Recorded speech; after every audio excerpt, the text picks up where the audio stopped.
How's everyone doing? Great, coach. Wonderful day, great day, blessed day. Uh, Great game. Alabama State came to play. They were prepared. They were ready. They put up a tremendous fight. Um, I loved every minute of it. I didn't like the dysfunction of it, but I loved every minute of it. Our team overcame tremendous adversity.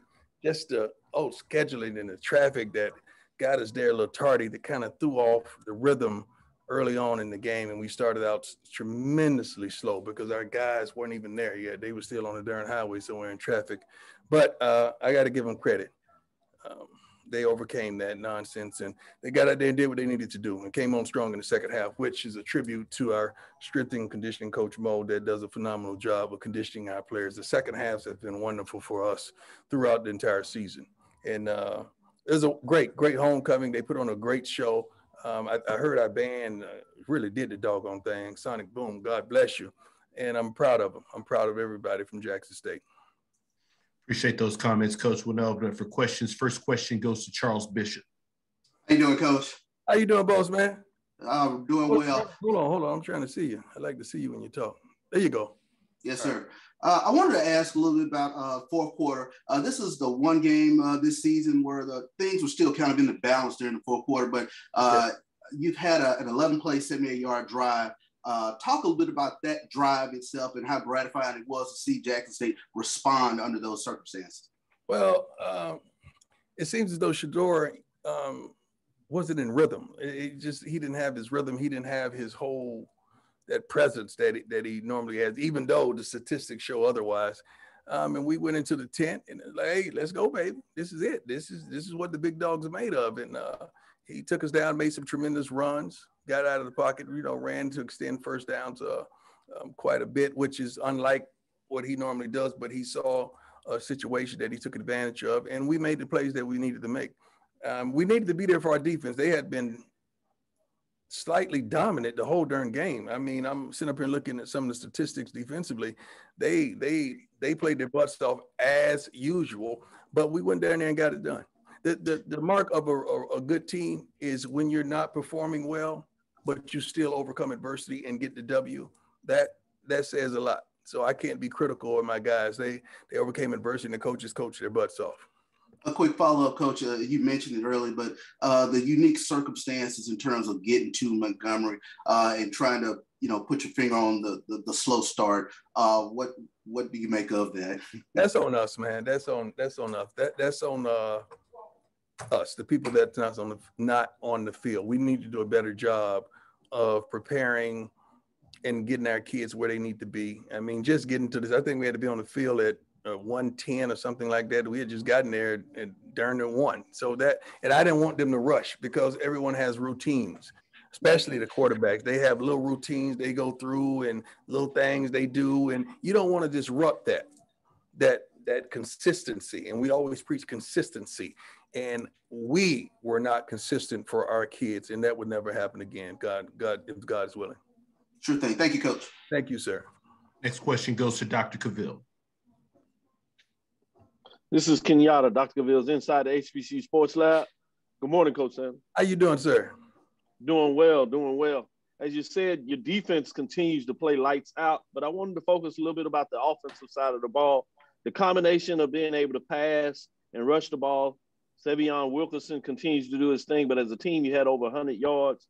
Yeah. Shador, even though you talk about not being in a rhythm, that's amazing to me when you look at 30 for 46, over 65% completion rating, putting up another 332 yards in the game. Talk about the combination of those two and what you're able to do on the offensive side of the ball.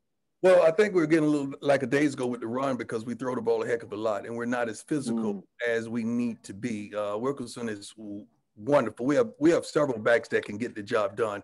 I think we're averaging $170 rushing the football, and we were under that, well under that this week.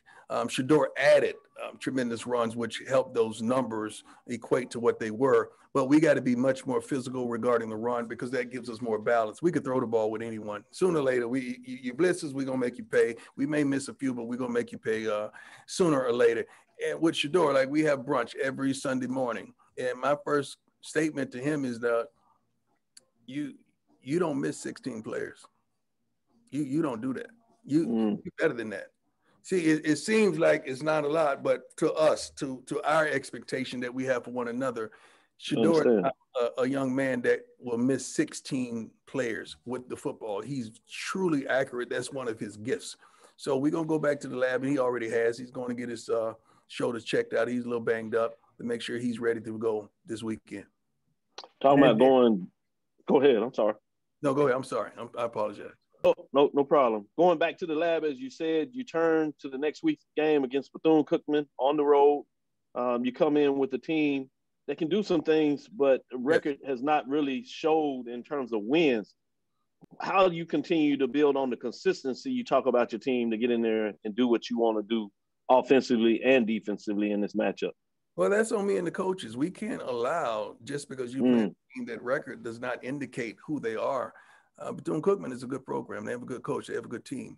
Don't allow the record to indicate what you think they are. They're much better than their record. Mississippi Valley, Coach Dancy, he's much better than his record. These guys can coach their butts off. So you got to just make sure you don't set yourself up for a tremendous letdown, because you got to understand, you're the dogs.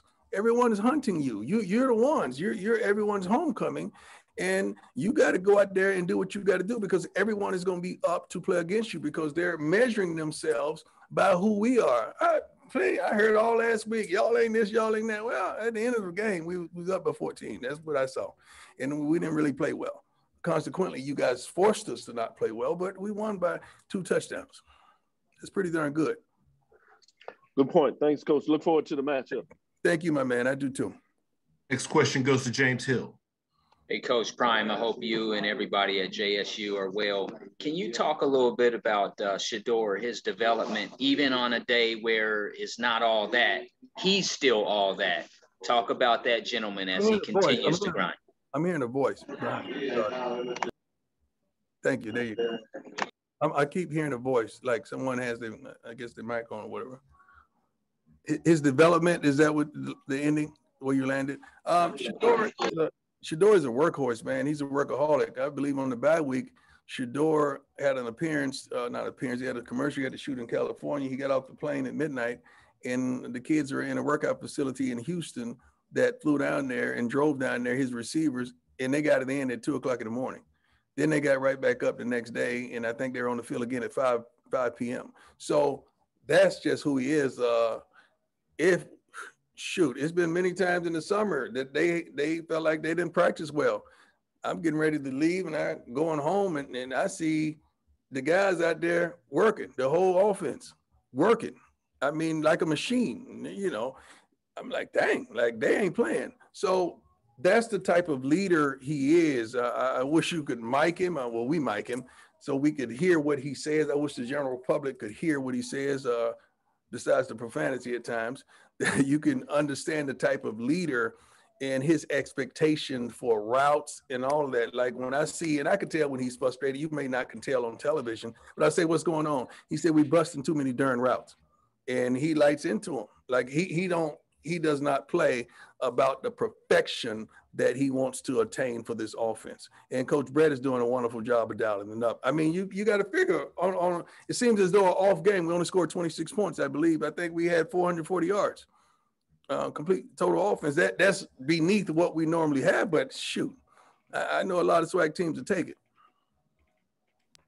Coach, you return home to Florida soil, if you will. It's North Florida, it's Jacksonville, it's Bethune. Just talk about what fans can expect this week.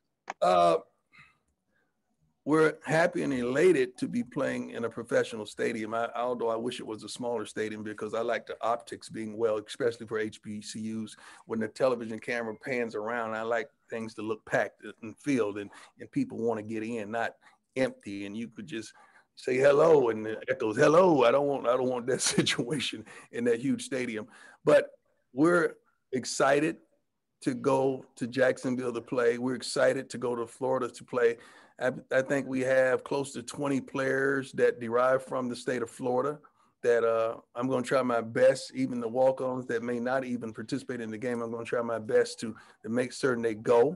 It depends on how that list goes, because we're flying there as well, but we're excited, and we're not underestimating Bethune-Cookman by any means One thing about the SWAC, any given Saturday, someone could be upset. They truly can. And we don't want to fall into that temptation. Last question goes to John Bryce. Hey, Coach Prime, appreciate, as always, the chance to visit with you, man. John Bryce here from Football Scoop again. I wanted to ask you about how you have went about the process of assembling your coaching staff, and then particularly how you met with Coach Bartolone and decided to hire him as your offensive coordinator. Well, I went to one of the best minds offensively in college football, and he's right down the street at Mississippi State. That's Mike Leach. And he recommended 3 of his guys that runs his system pretty well.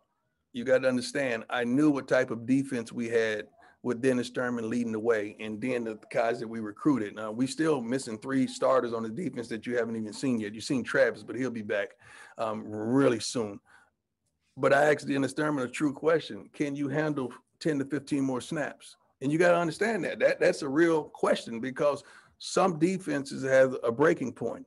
And you have an offense that scores, and you put them out there too long, they're going to break. That's why you see some of the premier colleges. I'm not going to call any names because I don't want to degrade any of those schools. But the problem has been defenses.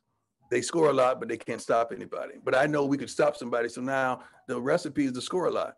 So we had an interview process with a couple of my coaches, and Shador was involved because he has to be comfortable. And Coach Brett, shoot, he knocked it out of the park, man. He did. And we had a chemistry, and that's important. You got to get down with me if you want to coach at Jackson State, because this is how it's going to go, and this is going to go this way. But we have to understand what we're trying to accomplish together. And let me tell you something, man. Coach Brett came running, drove all the way from Nevada, wherever he came from, and I don't even think he stopped for gas, but he made it here, and he's been a blessing to us all. He can get the ball down the darn field, and I admire him and respect the heck out of him. And he's very relatable with all kids. He's very relatable and understanding with all kids. And that's something that you really have to take note. You can't just choose a staff that can coach their butt off, but can't relate to the kid. Or can relate to the kid, but don't know how to coach. Then relate to the kid, don't know how to coach, but they can't recruit. You got to really understand the totality of this coaching thing, and it's real to us. And then just following up, I talked with Coach Minner this morning over at Campbell, and I know you guys have a huge showdown coming up. So not trying to get you to look ahead on your schedule necessarily, but I think that's a really exciting game for a lot of people. And I wondered if you could tell us how that game came about and how important it is for a game like that, pitting 2 former NFL players who were really good now coaching at the FCS level as head coaches. But not only that, 2 guys that have tremendous amount of respect for one another and running a prominent, respectable program. He's a good guy, man, and he's doing some phenomenal things over there. And I think our wonderful AD, Ashley Robinson, just reached out and called him because we had a date open. We were trying to fill with a opponent that can play, not someone that's a cupcake. That's someone that can flat out play, and that's what they present. And he does a great job of recruiting, does a great job of coaching, and they can play the game. And they have some few guys that are pro caliber guys as well as like we do. So it should be a tremendous contest after we take care of this game this week, and we go down to Jacksonville and prayerfully handle our business. Coach Prime, Andrew, I really appreciate your time each week. Thank you so much. Thank you, man. You do a great job too. I read your stuff. I check out your videos, man. You do a tremendous job. Oh, thank you so much. Coach Sanders, as always, we sincerely appreciate your time. Look forward to speaking to you again next week. Thank you. God bless you all, man. Wish you all the best. Let's go do this. Let's dominate. Whatever you're doing in your life, let's dominate it. God bless.